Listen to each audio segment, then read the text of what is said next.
आप देख रहे हैं सत्यहिंदी.com। एक नजर अब तक की सुर्खियों पर। दिल्ली की कालकाजी विधानसभा सीट से भाजपा प्रत्याशी रमेश पिथौड़ी ने अपने एक बयान से नया विवाद खड़ा कर दिया है। उन्होंने कांग्रेस की सांसद प्रियंका गांधी को लेकर अभद्र टिप्पणी की है।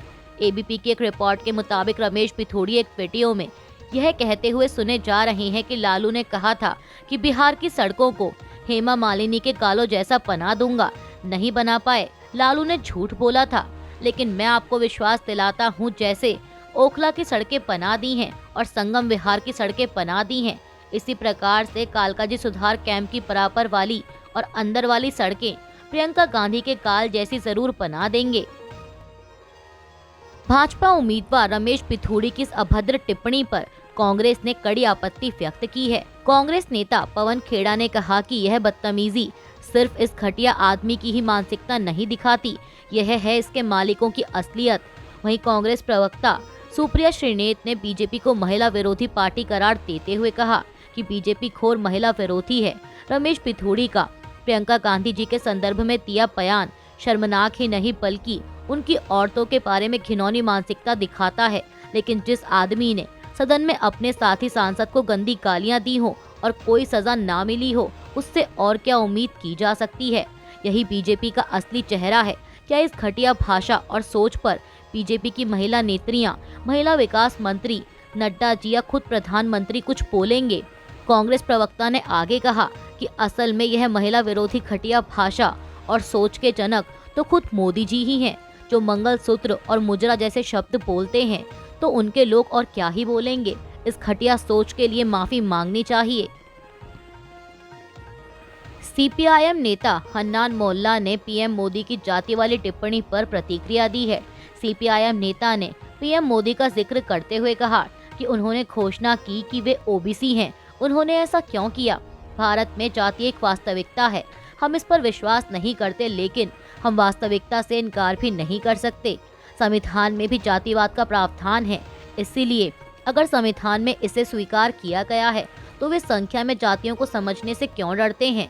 हम जानते हैं कि बड़ी संख्या में लोग सामान्य आर्थिक जीवन से नीचे रह रहे हैं, इसलिए आपको उनकी पहचान करनी होगी और आगे यह तय करना होगा कि किस तरह की आर्थिक योजना की आवश्यकता है। उनका इशारा जाति जनगणना की तरफ था। विपक्षी नेता ने आगे ये भी कहा कि भाजपा के लिए सब कुछ जातिवाद और सांप्रदायिकता है। छत्तीसगढ़ पुलिस ने माओवाद प्रभावित बस्तर के अबूझमाड़ इलाके में एक मुठभेड़ में 4 संदिग्ध माओवादियों के मारे जाने का दावा किया है। पुलिस ने बताया कि इस मुठभेड़ में डिस्ट्रिक्ट रिजर्व गार्ड के एक जवान की भी मौत हो गई और अभी भी इलाके में सर्चिंग ऑपरेशन जारी है। पुलिस का कहना है कि मौके पर जिस तरह के खून के धब्बे और अन्य साक्ष्य मिले हैं, उससे लगता है कि मारे जाने वाले संदिग्ध माओवादियों की संख्या और अधिक हो सकती है। मीडिया रिपोर्ट्स के मुताबिक बस्तर पुलिस के एक प्रवक्ता ने बताया कि शुक्रवार को ही 4 जिलों बस्तर, कोंडागांव, दंतेवाड़ा और नारायणपुर से स्पेशल टास्क फोर्स और डिस्ट्रिक्ट रिजर्व गार्ड की टीमें माओवादियों के खिलाफ ऑपरेशन के लिए रवाना हुई थीं। पुलिस के अनुसार शनिवार की शाम अबूझमाड़ के पड़े इलाके में माओवादियों के साथ पहली मुठभेड़ हुई, जो आज सुबह तक जारी है। प्रधानमंत्री नरेंद्र मोदी द्वारा दिल्ली में कई विकास परियोजनाओं का उद्घाटन करने पर मुख्यमंत्री आतिशी ने कहा कि मैं दिल्ली के सभी लोगों को बधाई देना चाहती हूं। दिल्ली सरकार और केंद्र सरकार मिलकर दिल्ली में परिवहन क्षेत्र को बहुत आगे बढ़ा रहे हैं। आज दिल्ली में कृष्णा पार्क से जनकपुरी पश्चिम तक मेजेंटा लाइन के एक नए हिस्से का उद्घाटन हो रहा है। इसके अलावा दिल्ली को पूरे एनसीआर क्षेत्र से जोड़ने वाली रैपिड रेल के साहिबाबाद से न्यू अशोकनगर तक के पहले हिस्से का उद्घाटन और रिठाला से कोंडली तक जाने वाली नई मेट्रो लाइन का भी शिलान्यास हो रहा है। पिछले 10 वर्षों में दिल्ली में परिवहन क्षेत्र का बहुत बड़े पैमाने पर विस्तार हुआ है।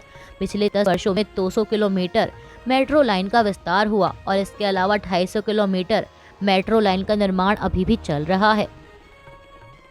ऑस्ट्रेलिया के खिलाफ खेले गए Border Gavaskar trophy test series में भारत की करारी हार के बाद भारतीय कोच गौतम गंभीर ने प्रतिक्रिया दी है। भारतीय टीम की हार के कारणों पर उन्होंने कहा कि ऐसा नहीं कहा जा सकता कि खेल के किसी एक क्षेत्र में सुधार होना चाहिए, बल्कि हर क्षेत्र में सुधार की जरूरत है। उन्होंने संकेत दिया कि अगले 5 महीने में काफी कुछ बदलाव देखने को मिलेगा।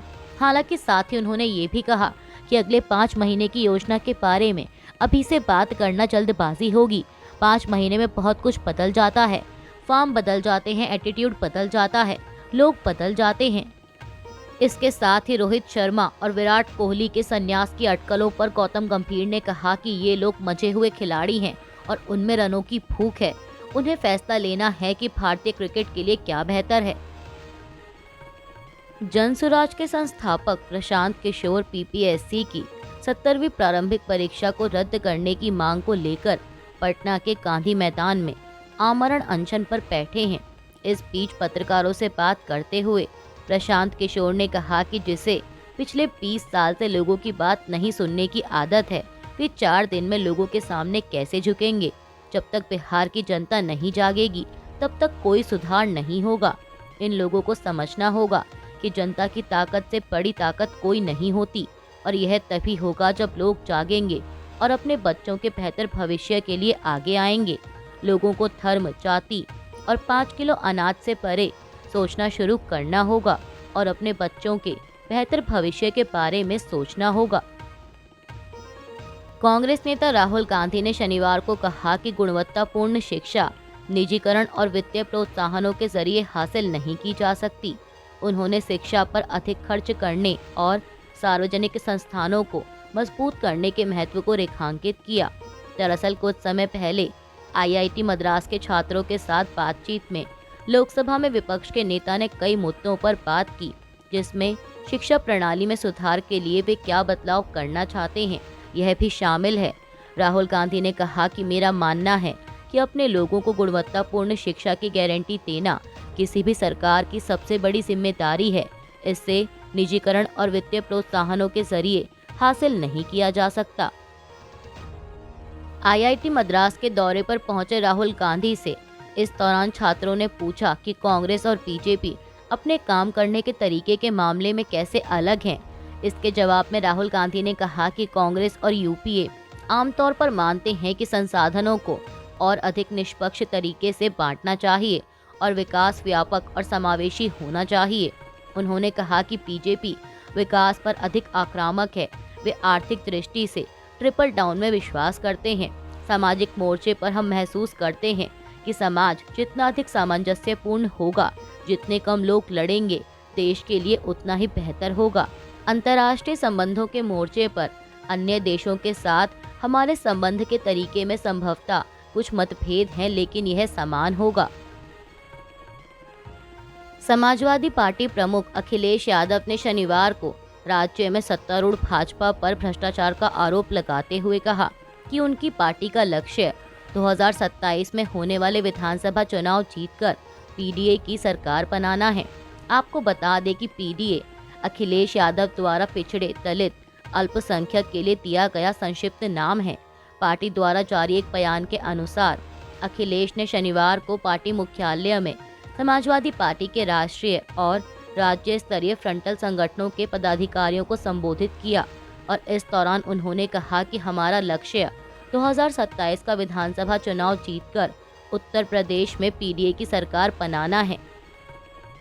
भारत ने रविवार को 5वें और अंतिम टेस्ट के तीसरे दिन ऑस्ट्रेलिया से 6 विकेट से हारकर 10 साल बाद बॉर्डर गावस्कर ट्रॉफी गंवा दी है।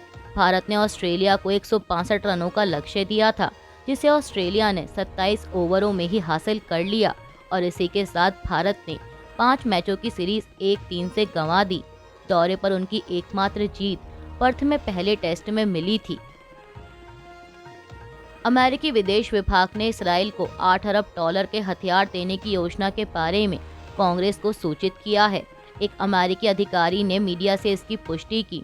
आपको बता दें कि हथियारों की खेप भेजने के लिए हाउस और सीनेट कमेटियों से मंजूरी की जरूरत है। यह फैसला राष्ट्रपति जो बाइडेन के पद छोड़ने से 2 हफ्ते पहले लिया गया। गौरतलब है कि गजा में बेहिसाब नागरिकों की मौतों के कारण इसराइल को अमेरिकी सैन्य मदद रोके जाने की मांग होती रही है, लेकिन वॉशिंगटन ने इन मांगों को खारिज किया है।